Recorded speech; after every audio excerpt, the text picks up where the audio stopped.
네, 김영환입니다. 같이 말씀 묵상하겠습니다. 어젯밤에 악몽을 꾸었습니다. 누군가 저를 죽이려고 했는데요. 깨어보니까 꿈이었습니다. 네, 여러분이 저를 죽이려고 하지는 않았고요.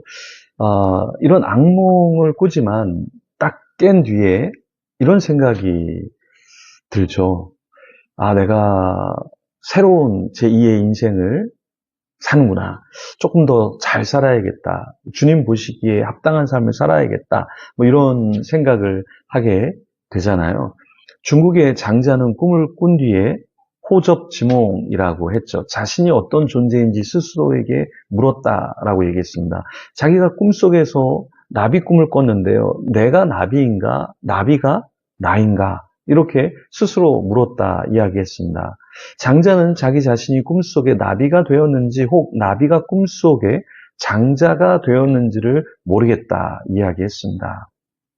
고대 사자성어 중에 인생과 정체성에 이야기할 때 꼭 빠지지 않는 말이 있습니다. 그게 일장춘몽이라는 말이죠. 이 말은 어디서 유래했죠? 중국 송나라 최고의 문장가 소동파가 있었는데요. 그 소동파가 유배 때 산책하러 나갔습니다. 그때 길을 걷다가 노인을 만나게 되었는데요.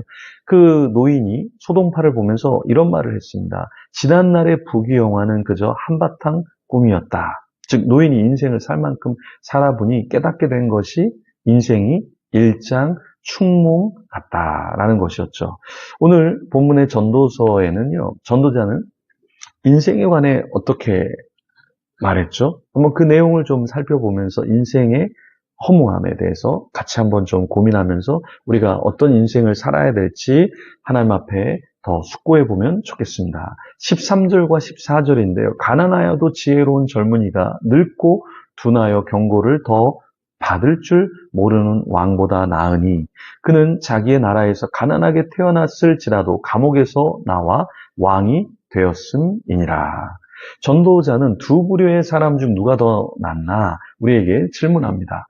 지혜로운 젊은이가 늙고 둔하여 경고를 더 받은 줄 모르는 왕보다 낫다. 이런 이야기를 했습니다. 전도자는 나이가 들어갈 때 나타난 현상이 무엇이라고 했죠? 13절에 보면 늙고 둔하고 경고를 더 받을 줄 모른다. 이렇게 이야기했습니다. 우리가 나이가 들어가면서 누구나 다 늙죠. 그런데 둔해지고 경고를 받을 줄 모른다라는 것은 지혜롭지 않다라는 것이죠.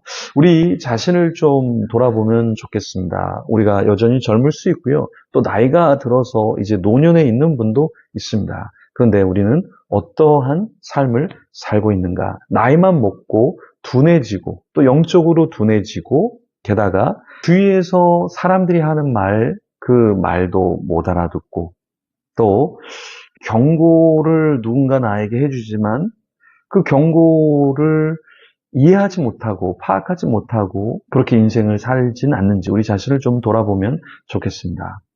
전도자는 15절에 내가 본즉 해 아래에서 다니는 인생들이 왕의 다음 자리에 있다가 왕을 대신하여 일어난 젊은이와 함께 있고 16절 그의 7위를 받는 모든 백성이 무수하였을지라도 후에 오는 자들은 그를 기뻐하지 아니하리니 이것도 헛되어 바람을 잡는 것이로다. 자, 전도자는 어떤 일을 보았냐면요. 해 아래에서 다니는 사람 중에 왕의 다음 자리, 즉 2인자 자리에 있다가 왕을 대신하여 통치자가 된 것을 보았다. 이렇게 이야기했습니다. 인생에서 왕, 그 옆에 있는 2인자, 아무것도 아닌 것 같지만 전도자가 보니까 그런 2인자의 자리에서 결국 왕을 대신하고 통치자가 되는 그 사실을 깨닫게 되었던 것이죠. 그리고 전도자는 무엇이 헛되고 바람을 잡는 것 같다. 이렇게 16절에 이야기했냐면 왕의 다음 자리에 있다가 왕이 된 자의 7위를 받는 백성들이 많았는데요. 후대 사람들은 그 통치자를 기뻐하지 아니하여 이런 것이 헛되고 바람을 잡는 것 같다. 이런 이야기를 했습니다. 네. M.A. 이톤이라는 신학자가 이 이야기를 어떻게 풀었냐면 마지막 구절은 설교자의 요점을 요약한다. 그 작은 이야기는 우리 세계의 허영심과 그것을 이해하려고 노력하는 좌절감에 대한 더 많은 증거다. 13에서 16절은 우리가 교제 없이 점점 더 고립되는 또 다른 형태의 고립을 보았는데 그것은 너무 자신감을 갖고 좋은 자가 필요 없다고 느끼는 왕으로 인해서다. 그는 호의에서 벗어나게 되고 새로운 정권이 장악한다.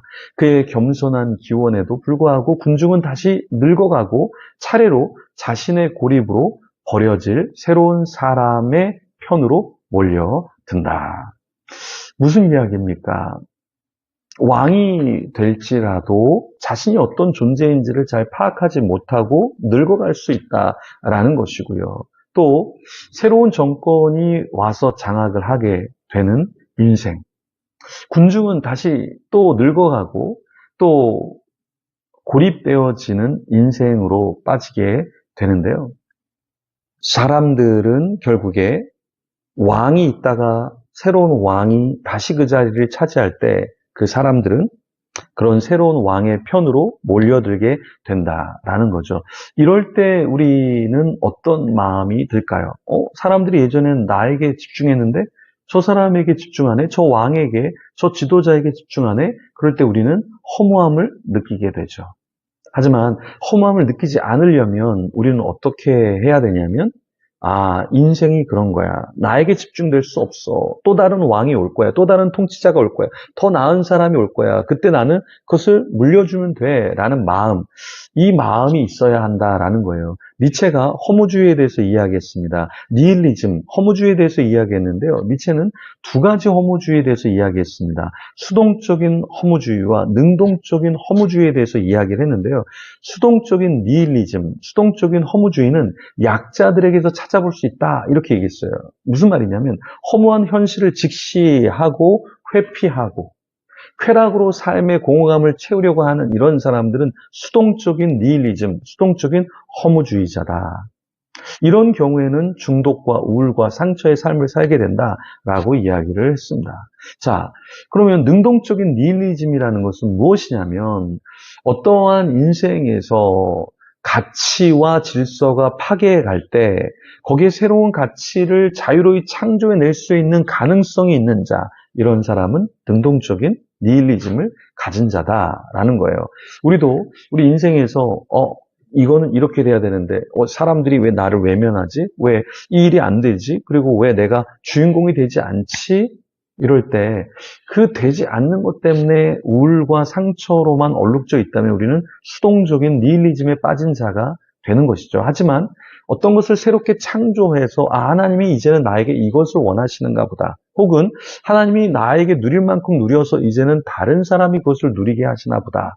모든 것이 하나님께 주어졌고 하나님께로 돌아가는 것이구나. 이것을 고백한다면 우리는 성숙한 크리스찬이 될 겁니다. 그러한 지혜로운 자가 되기를 소망합니다. 우리 이 시간에 같이 기도하며 주님 앞에 나가겠습니다. 주님 감사합니다. 인생의 덧없음을 우리가 깨우치게 허락하여 주시옵소서. 어떤 늙은 왕이 되어지고 늙은 자가 되어서 내가 모든 걸 다 할 수 있고 사람들이 나만 사랑해야 돼 라는 그런 주장과 그런 생각을 갖고 사는 자가 아니라, 그래서 다른 사람들에게 서운함만 갖는 자가 아니라 내 뒤에 누군가 와서 나의 자리를 차지하고 나의 일을 차지하고 나의 섬김을 차지하고 나의 인생의 자리를 차지할지라도 하나님 잠시 저에게 그런 기회를 주셔서 감사합니다. 하나님, 이제는 제가 또한 인정하게 하여 주시고 축복하게 하여 주시고 함께 하나님 나라를 세워가게 하여 주시옵소서. 이런 마음을 갖는 우리가 되게 하여 주시옵소서. 쉽지 않습니다. 인생의 덧없음을 받아들인다는 건 쉽지 않습니다. 하지만 주님, 우리가 주님 앞에 잠시 주어진 시간과 그 기회의 자리에서 섬기는 것에 대해서 감사하게 하시고 감격하게 하시고 내려놓음도 하나님의 뜻임을 때로는 고백게 역사하여 주시옵소서. 감사합니다. 예수님 이름으로 기도드립니다. 아멘. 우리 계속해서 기도하며 주님 앞에 나가겠습니다.